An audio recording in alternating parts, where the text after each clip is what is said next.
বিদায় জানিয়েছি। সেই আগের অবস্থায় আমরা আর ফিরে যেতে চাই না। এবং বিগত সরকার এই কিছুক্ষণ আগে নেতৃবৃন্দরা বলেছেন যে বিগত আওয়ামী লীগ প্রতিনিধ সরকারের থেকে এখন অবস্থা আরো খারাপ।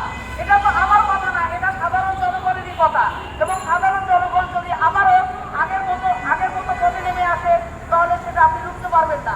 তাই আমাদের ধর্মীয় সম্প্রীতি রক্ষা করতে হবে,